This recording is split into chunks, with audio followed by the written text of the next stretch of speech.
जय श्री राम दोस्तों। कैसे हैं आप सब? आई होप सब ठीक प्रकार से होंगे। तो दोस्तों हम फिर से आ गए हैं एक नई वीडियो लेकर और आज का टॉपिक बहुत इंटरेस्टिंग होने वाला है। तो इस वीडियो को पूरा देखिएगा ताकि आप एक एक चीज को सही से समझ सकें। दोस्तों स्टॉक मार्केट एक बहुत ही अच्छा बिजनेस है, लेकिन उसके साथ साथ ये एक बहुत ही रिस्की बिजनेस भी है। लेकिन अगर आप इसे सही रिस्क मैनेजमेंट के साथ करते हैं तो ये बहुत ही प्रॉफिटेबल बिजनेस बन सकता है। तो आज का हमारा टॉपिक यही होने वाला है, रिस्क मैनेजमेंट। इस रिस्क मैनेजमेंट के अंदर आज मैं आपको बताऊंगा कि ट्रेड की एंट्री कैसे ली जाए और उससे भी कहीं ज्यादा इंपॉर्टेंट है स्टॉप लॉस और हमारा टारगेट।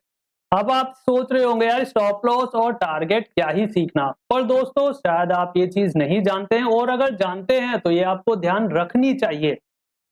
ट्रेड की एंट्री से भी कहीं ज्यादा इंपॉर्टेंट चीज होती है आपका स्टॉप लॉस और आपका टारगेट पॉइंट। अब स्टॉप लॉस क्यों इंपॉर्टेंट है और टारगेट पॉइंट क्यों इंपॉर्टेंट है, ये ही आज हम इस पूरी वीडियो में सीखने वाले हैं। तो इस वीडियो को अंत तक देखिएगा क्योंकि इसमें बहुत सारी चीजें ऐसी हैं जो आपको एक नया नया विजन दे सकती हैं। तो चलिए टाइम वेस्ट ना करते हुए वीडियो को स्टार्ट करते हैं। तो दोस्तों ये 19 तारीख का चार्ट है जो आप स्क्रीन पे देख पा रहे होंगे और इसमें हमने काफी अच्छे अच्छे ट्रेड्स लिए थे। तो यही चार्ट सबसे सही रहेगा क्योंकि इसमें मूवमेंट काफी अच्छी हुई है। अगर मैं आपको एक साइडवेज चार्ट दिखा दूं तो उसमें आपको कुछ समझ नहीं आएगा, क्योंकि साइडवेज चार्ट में क्या होता है सबको पता है, स्टॉप लॉस हंटिंग होती है। तो इसी वजह से मैं आपको 19 तारीख का चार्ट दिखा रहा हूं ताकि मैं इसमें आपको सही से समझा पाऊं एंट्री, स्टॉप लॉस और टारगेट। तो सबसे पहले चलते हैं एंट्री की तरफ। एंट्री क्या होती है? सबसे मेन चीज यही आती है कि एंट्री क्या होती है। भाई देखो ऑप्शंस ट्रेडिंग, क्योंकि हम ऑप्शन ट्रेडर्स हैं तो हम ऑप्शन की ही बात फिलहाल कर रहे हैं। इसे आप स्टॉक मार्केट में भी, शेयर्स में भी अप्लाई कर सकते हो, बिल्कुल सेम चीज है, कोई फर्क नहीं है। जहां भी आपको ये लगे या आपकी स्ट्रेटजी कहती है कि यहां पे ट्रेड लेना सही होगा, यहां से मुझे स्टॉप लॉस होने के चांसेस कम है, वो ही आपकी एंट्री होती है, उसे ही एंट्री कहते हैं। अब आपको क्या लगता है आप मुझे मेरे कमेंट सेक्शन में बता सकते हैं। तो दोस्तों ये 19 तारीख का चार्ट है, यहां से मार्केट ओपन हुई और नीचे आई। मैं चाहता तो यहां पे ट्रेड की एंट्री कर सकता था, बहुत अच्छा ट्रेड का एंट्री बन रहा था। लेकिन अब आप सोच रहे होंगे कि मैं ये कैसे कह सकता हूं कि यहां पे ट्रेड की एंट्री बन रही है। तो चलिए आइए देख लेते हैं कि मैं ट्रेड की एंट्री यहां पे कैसे लेता। सबसे पहली चीज यहाँ पे आप देख पा रहे होंगे, यहाँ पे है मेरा रेजिस्टेंस, जिस रेजिस्टेंस ने मार्केट को बहुत बार पीछे टेस्ट किया है, ये देखिए इन लेवल्स पे। ठीक है फाइन। तो इसीलिए इस लाइन को मैंने ड्रॉ करा है एज अ रेजिस्टेंस और यहाँ पे आप देख पा रहे होंगे यहाँ पे इसने लिया रेजिस्टेंस और यहीं से हमें नीचे की साइड का ट्रेड की एंट्री दी। तो हम चल लेते हैं यहाँ पे अपने एक इंडिकेटर की तरफ। उस इंडिकेटर का नाम है फिबोनाची रिट्रेसमेंट, जो ज्यादातर लोग यूज नहीं करते हैं। आई डोंट नो व्हाई लोग यूज क्यों नहीं करते हैं, जबकि लोगों को करना चाहिए। अगर आपको ये वीडियो अच्छी लग रही है तो प्लीज मेरे चैनल को सब्सक्राइब करिए, इस वीडियो को लाइक एंड शेयर करिए और अपने भाई को सपोर्ट करिए। तो दोस्तों हम सीधा इस इंडिकेटर को ड्रॉ कर लेते हैं। ये हमारा हाई है और ये हमारा लो। हमने कल का हाई या लो नहीं लिया है, हमने आज का ही हाई या लो लिया है। इस बात को ध्यान रखिएगा कि हमें कल का हाई या लो नहीं लेना है। कोई भी इंडिकेटर हो आपको आज के चार्ट में उसे अप्लाई करना है, ना कि कल के चार्ट के हिसाब से ट्रीट करना है। बहुत इंपॉर्टेंट पॉइंट है, आपको इसे ध्यान रखना चाहिए।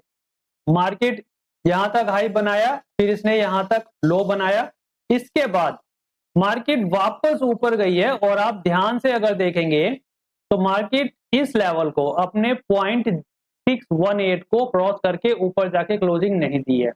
दूसरी चीज उसने हमें यहां नीचे की साइड 0.382 के नीचे इस कैंडल की क्लोजिंग दी। उसके बाद अगेन एक प्लस की कैंडल छोटी सी बना के फिर से इसने हमें माइनस की कैंडल दी इसी लेवल के नीचे। इस पैटर्न को आप ध्यान रखिएगा। क्या पैटर्न है ये? एक माइनस की कैंडल, ठीक है, इमीडिएटली उसके बाद एक छोटी सी प्लस की कैंडल एंड देन इमीडिएटली तीसरी कैंडल जो बनाता है वो फिर से माइनस की ही बनाता है और क्लोजिंग करता है। आपको 3 कैंडल ऑब्जर्व करनी है, ये एवरी टाइम अप्लाई नहीं होता है, इस बात का ध्यान रखिएगा। ये चीजें सिर्फ जब अप्लाई करनी है जब आपको एक ट्रेड की एंट्री लेनी हो और आपको इस टाइप का कोई सिनेरियो मिल रहा हो, या तो ये ऊपर की साइड हो या ये नीचे की साइड हो। फिलहाल ये नीचे की साइड है, तो हम यहाँ नीचे की साइड ये 3 कैंडल्स हमें मिली, माइनस प्लस माइनस। अगेन इस कैंडल पैटर्न को आंखों में बसा लो भाई, ये बहुत इंपॉर्टेंट है, आपको एवरीडे एक ना एक बार देखने को मिल सकता है। तो ये पैटर्न हमें ये बताता है कि यहाँ पे ट्रेड की एंट्री बन रही है। अब आई नो कि काफी लोग ये कहेंगे कि ये कौन सा पैटर्न है, भाई आप लोगों को इस पैटर्न का नहीं पता तो इसमें मेरी क्या गलती। मैं आपको ये पैटर्न बता रहा हूं तो सीख लो, सिंपल सी बात है, ठीक है ना। लेकिन ये पैटर्न, कोई भी कैंडलस्टिक पैटर्न हो या कोई भी इस टाइप का पैटर्न हो, वो जब ही काम करता है जब वो आपके प्राइस एक्शन के हिसाब से आ रहा हो या आपके किसी इंडिकेटर के हिसाब से मिल रहा हो। ऐसे ही चलती हुई मार्केट में ये काम नहीं करता है, ठीक है। तो दोस्तों इस पैटर्न की क्लोजिंग पे हमने यहाँ पे ट्रेड की एंट्री ले लेनी थी। वो अलग बात है कि ये ट्रेड मेरे हाथ से मिस हुआ था, ये मैंने लिया नहीं था, ठीक है ना। लेकिन ये ट्रेड की एंट्री बनती थी 110%। यहां तक का एक हमारा छोटा सा स्टॉप लॉस हो जाता, ठीक है ना, स्टॉप लॉस। अभी मैं इसी चीज पे आऊंगा, स्टॉप लॉस और हमारा टारगेट। फिलहाल मैं एंट्री की बात कर रहा हूं, तो पहले एंट्री की बात कर लेते हैं, इसके बाद स्टॉप लॉस पे जाएंगे और लास्ट में टारगेट पे, ठीक है ना। तो एंट्री है, स्टॉप लॉस है और ये हमारा टारगेट।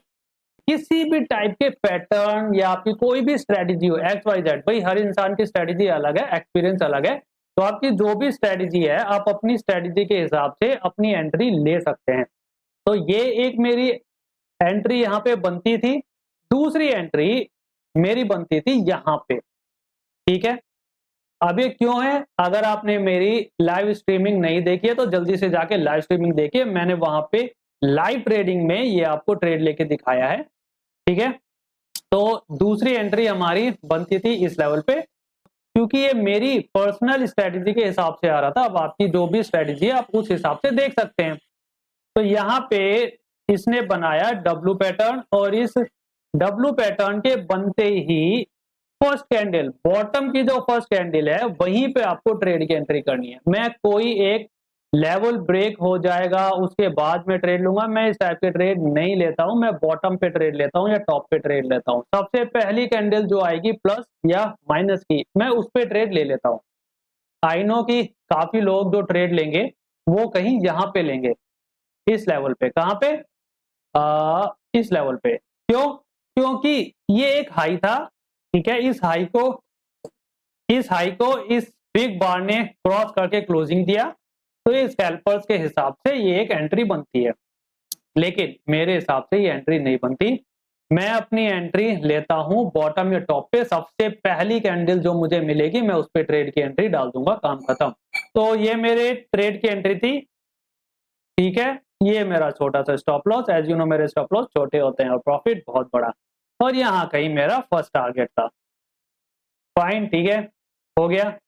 तो ये दोस्तों ये तो था हमारी एंट्री। एंट्री क्या होती है? जो भी हमारी स्ट्रेटेजी के हिसाब से वो सेफ प्लेस, वो सेफ कैंडल मिल जाए जहां मैं ट्रेड की एंट्री ले सकता हूं, जहां से मुझे लगता है कि मुझे प्रॉफिट आएगा, स्टॉप लॉस नहीं आएगा, वो मेरी एंट्री कहलाती है।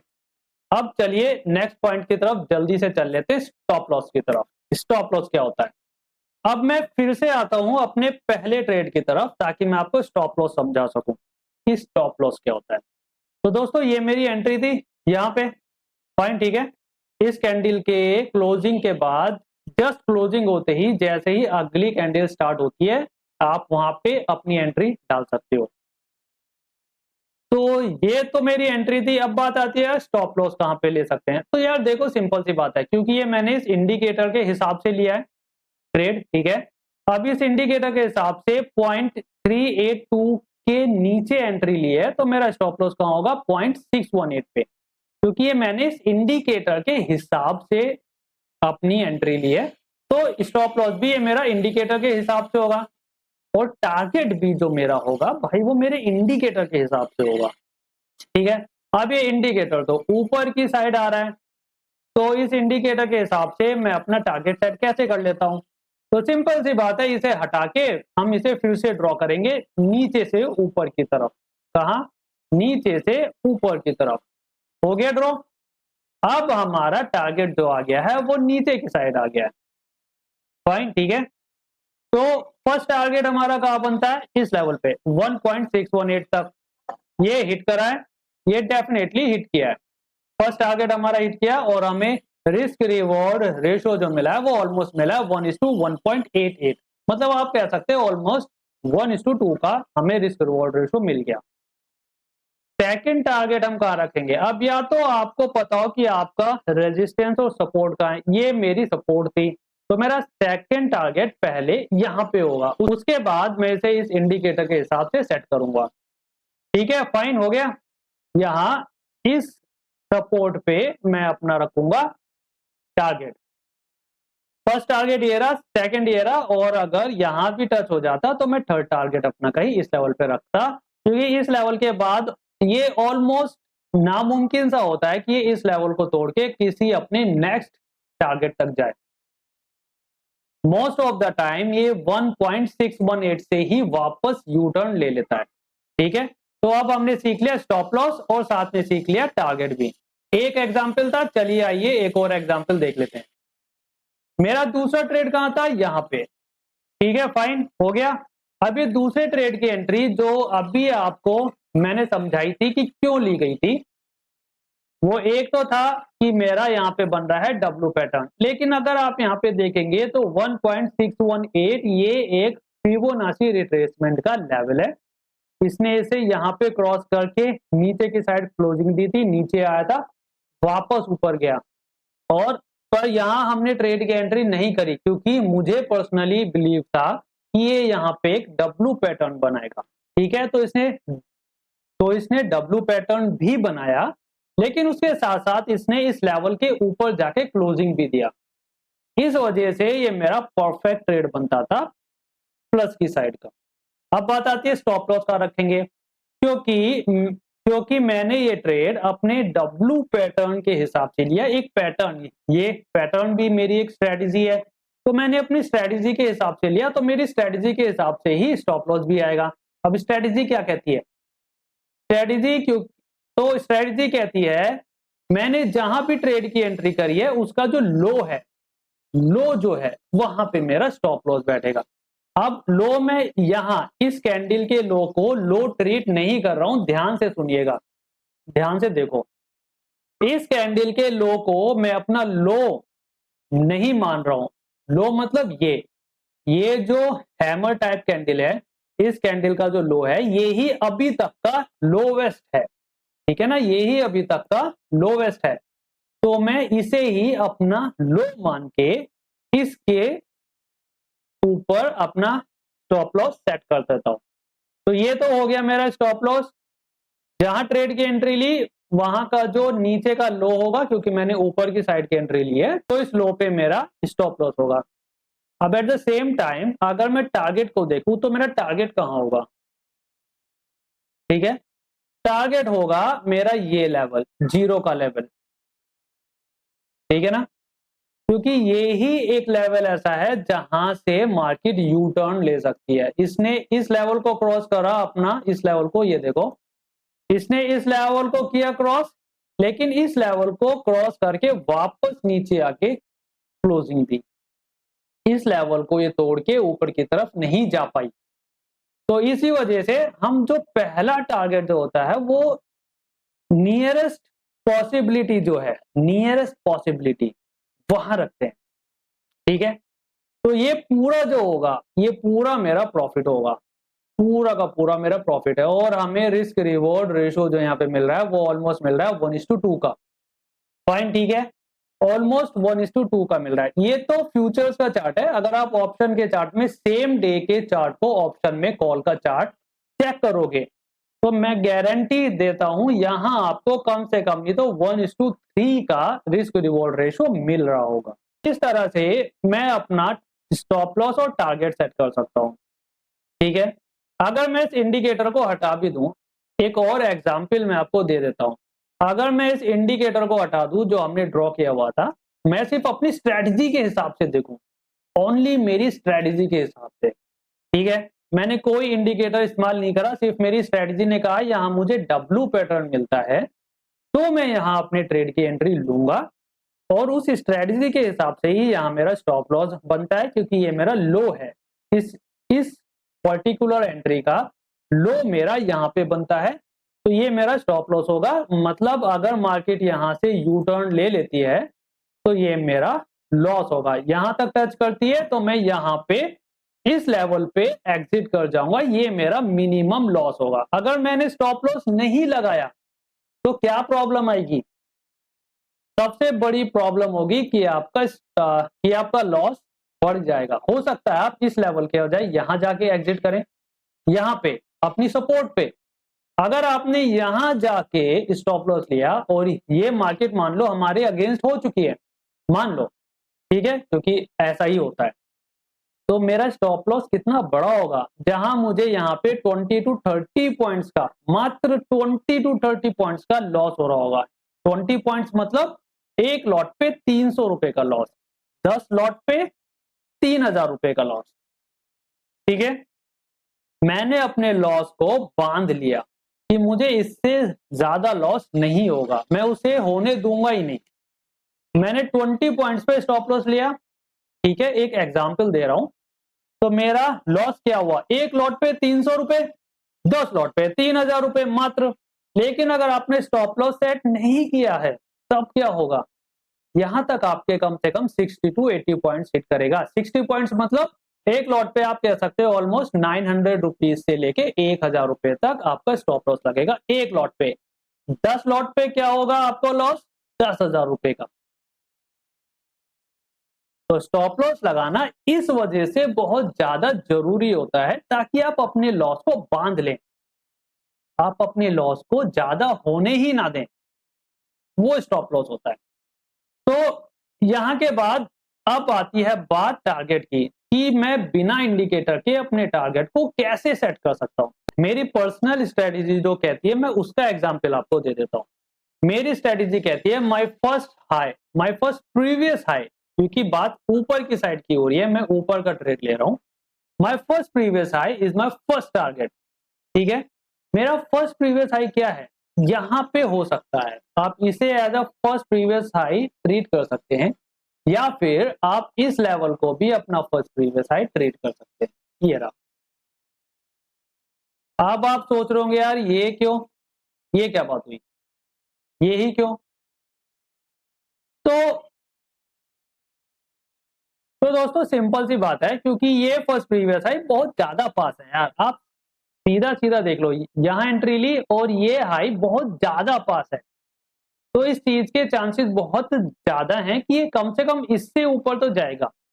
और क्योंकि ये प्रीवियस हाई इसके बहुत ज्यादा पास है, तो हम इसे as a previous high consider कर सकते हैं। मैंने यही करा है और मैं एवरीडे यही करता हूं।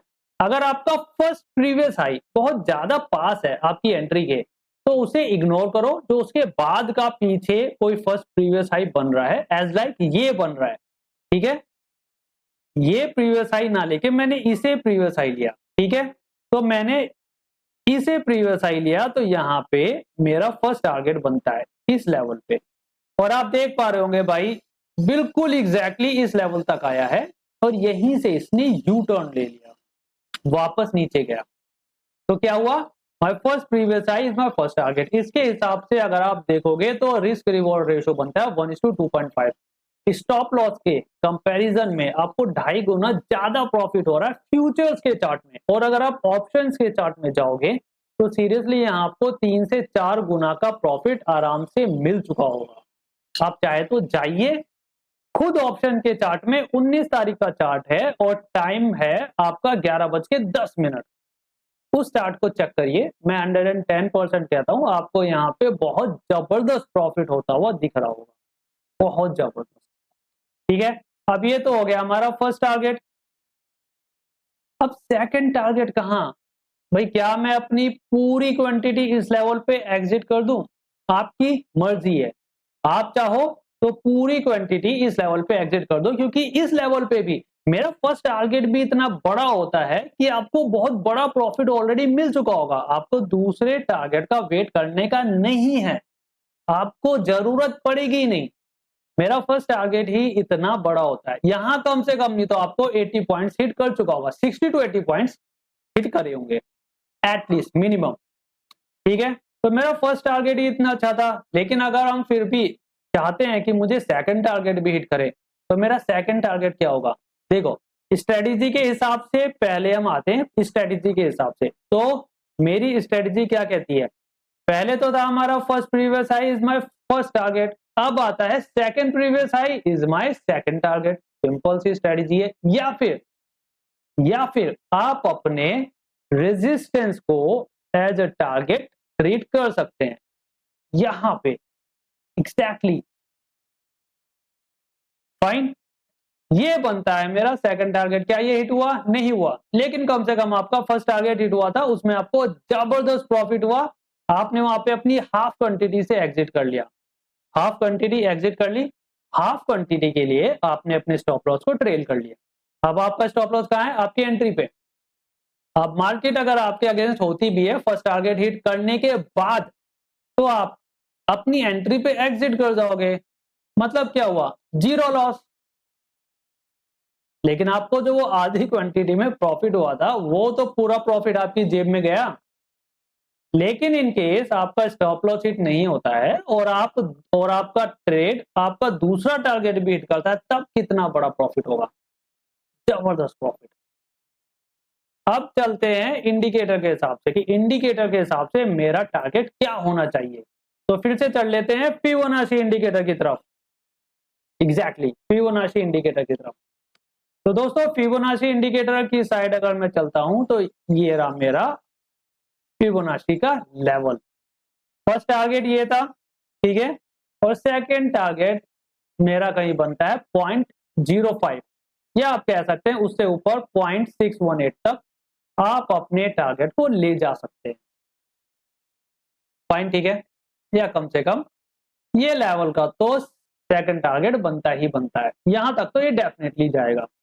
तो इन तीन लेवल्स में आप अपने टारगेट को सेट कर सकते हैं, और क्योंकि ये मेरे बिल्कुल रेजिस्टेंस के पास है, तो यहां पे भी आप अपना टारगेट सेट कर सकते हैं। तो दोस्तों इस तरह से मैं स्ट्रेटेजी के हिसाब से भी आपको समझा रहा हूं और इंडिकेटर के हिसाब से भी समझा रहा हूं, क्योंकि मैं पर्सनली इस इंडिकेटर को बहुत ज्यादा इस्तेमाल करता हूं एज अ टारगेट और स्टॉप लॉस के। और बहुत बार यही एक इंडिकेटर ऐसा है जो एंट्री भी दे देता है, और मैं बहुत बार इसे एज अ एंट्री भी इस्तेमाल कर लेता हूं।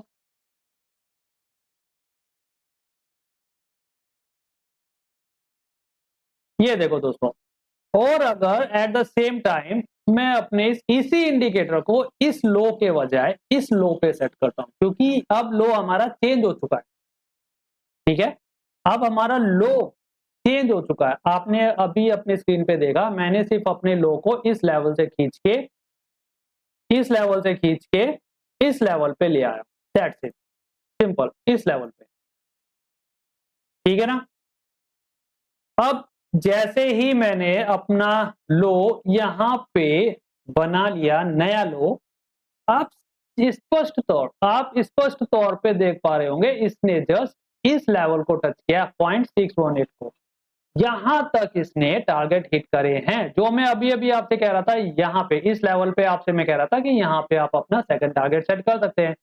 ठीक है, लेकिन अगर आप अपना इंडिकेटर को इस लेवल पे सेट करते हैं तो आपको आपका फर्स्ट टारगेट यहां मिलता है। यस, देख रहे हो, आपको अपना फर्स्ट टारगेट यहां मिलता है, और आपका फर्स्ट टारगेट 110% हिट करा है और उसके बाद नीचे गया है। इसी तरह अगर ये मार्केट इस लेवल को क्रॉस करके ऊपर क्लोजिंग दे देती, कहीं यहां पे क्लोजिंग दे देती, इस टाइप से कहीं भी एनीवेयर, लेकिन क्लोजिंग ऊपर दे देती, तब क्या होता? तब ये टारगेट आपका यहां तक पहुंचना था, ये इस लेवल तक। और अगर आपको यकीन नहीं होता, पीछे के चार्ट, बहुत सारे चार्ट है भाई, उन पे जाके चेक कर लो, बैक टेस्टिंग कर लो। आप इस इंडिकेटर को ड्रॉ करो, ये इंडिकेटर आपको बहुत ज्यादा बढ़िया आंसर्स निकाल के देगा, बहुत ज्यादा बढ़िया स्टॉप लॉस और बहुत ज्यादा बढ़िया टारगेट्स निकाल के देगा। तो इस इंडिकेटर को यूज करना चाहिए। मैं तो इस बात पे अचंभा करता हूं कि यार लोग इस इंडिकेटर को क्यों यूज नहीं करते। ये थी अभी तक की हमारी वीडियो। मैंने आपको बहुत सारे चार्ट नहीं दिखाए, वो इस वजह से क्योंकि इसमें बहुत सारा टाइम लग जाएगा। मैंने आपको एक कॉन्सेप्ट, एक आइडिया आपको दे दिया है किस तरह से आप अपनी एंट्री, अपना स्टॉप लॉस और अपना टारगेट सेट कर सकते हो और बढ़िया प्रॉफिट कमा सकते हो। इस स्ट्रेटजी में स्टॉप लॉस के चांसेस बहुत कम होते हैं। तो आप ये स्ट्रेटजी लीजिए, आप इस तरह से अपनी एंट्री, अपना स्टॉप लॉस और अपना टारगेट सेट करिए और बढ़िया प्रॉफिट कमाइए। तो दोस्तों अगर यहां तक ये आपको वीडियो अच्छी लगी हो तो प्लीज मेरे चैनल को सब्सक्राइब कर दो यार, अपने भाई को सपोर्ट करो, इस वीडियो को लाइक एंड शेयर कर दो।